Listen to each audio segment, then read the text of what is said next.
যাদবপুর বিশ্ববিদ্যালয়ে ১লা মার্চ উত্তাল হয়েছিল। যাদবপুর বিশ্ববিদ্যালয়ে পুলিশ ক্যাম্পাসে পুলিশ পোস্টে জোর। যাদবপুর বিশ্ববিদ্যালয়ে ক্যাম্পাসে পুলিশ পোস্টে জোর। ক্যাম্পাসে আউটপোস্ট তৈরিতে তৎপর কলকাতা পুলিশ। বিশ্ববিদ্যালয় কর্তৃপক্ষকে চিঠি লালবাজারের। যাদবপুর বিশ্ববিদ্যালয় কর্তৃপক্ষকে চিঠি, ক্যাম্পাসে নজরদারি বাড়াতে আউটপোস্ট করতে চায় লালবাজার।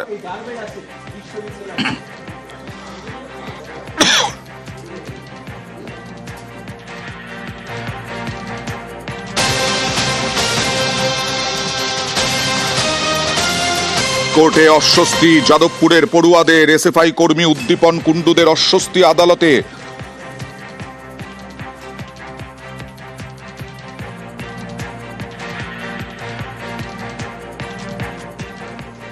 তদন্তে পুলিশকে সহযোগিতা করতে হবে। তদন্তের স্বার্থে মোবাইল চাইলে দিতে হবে। পুলিশি তদন্তে হস্তক্ষেপ করল না হাইকোর্ট। রাজ্যকে হলফনামা পেশের নির্দেশ বিচারপতির। এপ্রিল মাসে মামলার পরবর্তী শুনানি।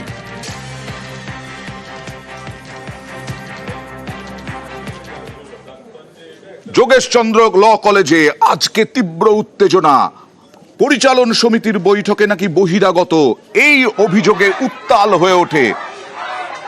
মালা রায় গিয়েছিলেন, তাকে ঘিরেও বিক্ষোভ দেখানো হয় যোগেশচন্দ্র ল কলেজে।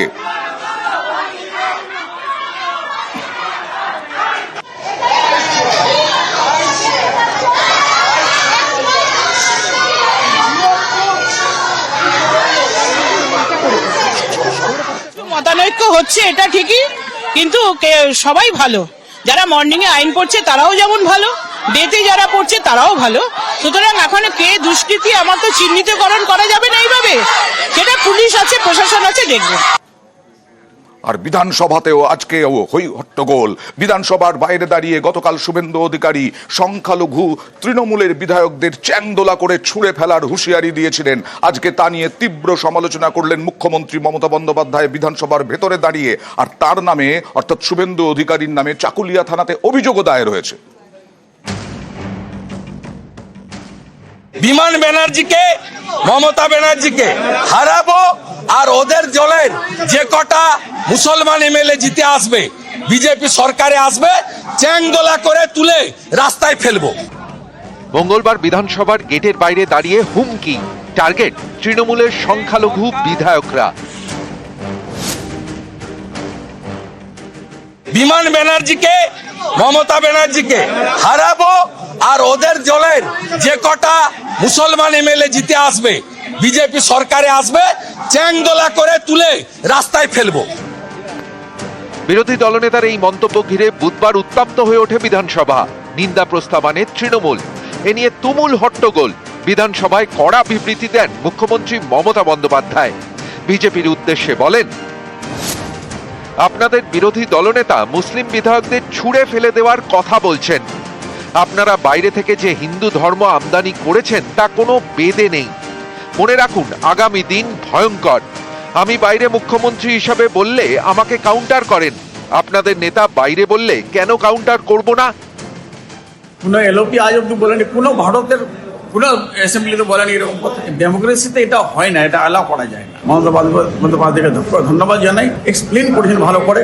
আর একটা নিন্দা প্রস্তাব আমরা নিয়ে আসছি আজকে অ্যাসেম্বলি। একটা কমিউনিটি সবকটা বিধায়ককে বাইরে খিচিয়ে ধরে ফেলে দিবে, এটা হতে পারে না ডেমোক্রেসি।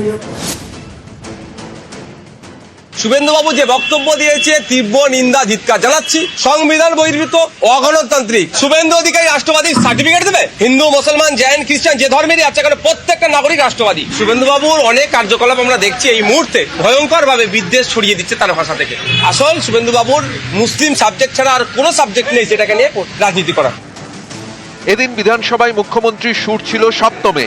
নাম না করে শুভেন্দু অধিকারীকে নিশানা করেন মমতা বন্দ্যোপাধ্যায়। বলেন, যিনি এই সব কথা বলেছেন তাকে পস্তাতে হবে। তিনি 3 বার দল বদল করেছেন। তিনি লুকিয়ে কালো কাপড় মাথায় দিয়ে বিজেপির সঙ্গে দেখা করেছেন। আর কিছুদিন বাদে দেখবেন রিকোয়েস্ট আসবে অন্য দলে যাওয়ার। যখন তৃণমূলে ছিলেন তখন রোজা করতেন, এখন আবার করেন না। আসলে আপনার জামা বদল হয়েছে, ভিতরটা একই আছে। এই জামা আবার যেন লাল জামায় পরিণত না হয়। এরা প্রেসে, ছবিতে, নেটে টিকে থাকুক, এজেন্সি দিয়ে কি করায় তা জানি। এখন শুনছি দলের সভাপতি পদ পাওয়ার জন্য লড়াই করছেন। ভগবান, সভাপতি পদ পেতে লড়াই করতে হয়? চরিত্র শেষ হলে, আদর্শ শেষ হলে সব শেষ হয়ে যায়। নরেন্দ্র মোদীর স্লোগান সবকা সাথ সবকা বিকাশ। বিজেপি বারবার দাবি করে তারা কখনোই সংখ্যালঘু বিরোধী নয়, কিন্তু শুভেন্দুর মুখে সেই সংখ্যালঘু বিধায়কদেরই হুমকি। বিমান ব্যানার্জিকে, মমতা ব্যানার্জিকে হারাবো, আর ওদের দলের যে কটা মুসলমান এমএলএ জিতে আসবে, বিজেপি সরকারে আসবে, চ্যাংদোলা করে তুলে রাস্তায় ফেলবো। বিজেপির রাজ্য সভাপতি জানিয়েছেন কোন প্রেক্ষিতে শুভেন্দুর এমন মন্তব্য তা তিনি জানতে চাইবেন। শুভেন্দুবাবু কোন পরিপ্রেক্ষিতে এই কথা বলেছেন সেই বিষয়ে আমার জানা নেই। আমি ওনার স্টেটমেন্টটা এখনো শুনিনি বা ওনার সাথে আমার কথাও হয়নি। আমি ওনার সাথে কথা হলে পরে অবশ্যই ওনার কাছে জানতে চাইবো। নিশ্চয়ই ওনাকে কেউ উত্তক্ত করেছিল বা এই ধরনের কোনো বাজে কথা বলেছিল। আমি রেফারেন্স দিয়েছি শঙ্কর ঘোষ এবং মনোজ ওরাও মার্শাল দিয়ে ধাক্কা মারার প্রতিবাদ করেছে। 26-এর পরে যে নতুন বিধানসভা আসবে সেখানে হিন্দু তৃণমূলের কোনো এমএলএ আসবে না। তৃণমূলের যে কটা এমএলএ আসবে মুসলিম এমএলএ। শঙ্কর ঘোষ মনোজ ওরাওর সঙ্গে এই স্পিকার মার্শাল দিয়ে যা করেছে, কেবলমাত্র তৃণমূলের মুসলিম এমএলএ 26-এর পরে আসবে। প্রত্যেক ক্রিয়ারই সমান এবং বিপরীত ধর্মী প্রতিক্রিয়া। এতে অবশ্য বিতর্ক থামেনি। শুভেন্দু অধিকারীর বিরুদ্ধে উত্তর দিনাজপুরের চাকুলিয়া থানায় অভিযোগ জানিয়েছেন সেখানকার প্রাক্তন কংগ্রেস বিধায়ক আলী ইমরান রামল। নিউজ 18 বাংলা। দলে সম্প্রীতির বার্তা দিলেন মুখ্যমন্ত্রী মমতা বন্দ্যোপাধ্যায়। বলে দিলেন উস্কানিতে যেন কেউ পা না দেন। আপনারা সবাই যে যার ধর্ম পালন করুন। एक दिन के लिए कोई आदमी झगड़ा लगा के चला जाएगा, लेकिन जब आग जलेंगे तो वो नहीं रहेंगे। हम लोग क्या चाहते हैं? हम आग नहीं चाहते हैं। आग तो खाना बनाने के लिए होता है। आग का परंपरा कोई डिवाइड करने के लिए नहीं होता है। हमारा मर्जी हम पूजा करते हैं, आपका मर्जी आप भी पालन करते हैं। आपको जो भी चाहिए, इसी के लिए सब अच्छा रहे तो बांग्ला अच्छा रहेगा। अगर बांग्ला अच्छा रहेगा तो देश अच्छा रहेगा। আমরাই দেখিয়েছিলাম পানিহাটির ঐতিহ্যবাহী মাঠ অমরাবতী মাঠের একাংশ বিক্রি হয়ে গেছে। ক্ষোভ প্রকাশ করেছিলেন মুখ্যমন্ত্রী মমতা বন্দ্যোপাধ্যায়। তারপরে জল অনেক দূর গড়িয়েছিল। ফিরহাদ হাকিম গতকাল ফোন করেছিলেন ইস্তফার নির্দেশ দিয়ে পুরপ্রধানকে মলয় রায়কে। মলয় রায় প্রশ্ন তুলেছিলেন তিনি কেন ইস্তফা দেবেন। তারপরে বিকেলে সন্ধ্যেবেলা তিনি গেলেন ফিরহাদ হাকিমের বাড়ি। তিনি জানালেন যে তিনি ইস্তফা দিয়ে দিয়েছেন, আজকে এসডিওর কাছে ইস্তফা দেবেন। কিন্তু তারপরেও দেখা গেল দুপুরবেলা তিনি বসে আছেন তার চেম্বারে, পুরপ্রধানের চেয়ারে। শুধু নয়, তিনি বলছেন ইস্তফা সে তো অনেক দূরের ব্যাপার। এই ইস্তফা নিয়ে টালবাহানার মধ্যে জানা গেল যে তিনি নাকি এসডিওর কাছে পাঠিয়ে দিয়েছেন ইস্তফা, কিন্তু সেই টালবাহানা বজায় থাকলো।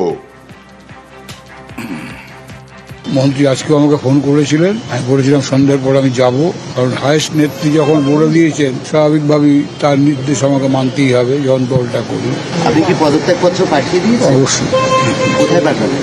দিলাম, আমি মন্ত্রীকে দিয়েছি, এসডিওকে কালকে দিয়ে দেবো।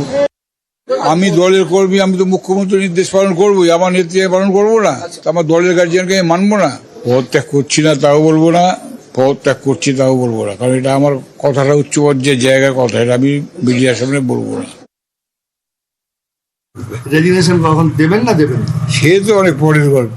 কিসের পরে? দেখা যাক, চিন্তা ভাবনার কিচ্ছু নেই, কোনো চিন্তা এখনো করিনি। আমি আমার যা বক্তব্য, আমার যে অভিযোগ, আমি মুখ্যমন্ত্রীকে কালকে চিঠি দিয়েছি, ববি হাকিমকে হাতে হাতে চিঠি দিয়েছি, কালকে পৌরমন্ত্রীর কাছে পদত্যাগপত্র দিয়ে এসেছি। কালকে পদত্যাগ করলেন, কিন্তু এখনো পর্যন্ত আমি সেই চেয়ারম্যানের ঘরে চেয়ারম্যানের সিটেই বসে আছি। আমি চেয়ারম্যানের সিটে বসে নেই, পৌরসভা এসছি, চেয়ার একটা দিয়েছে বসবার জন্য, বসেছি।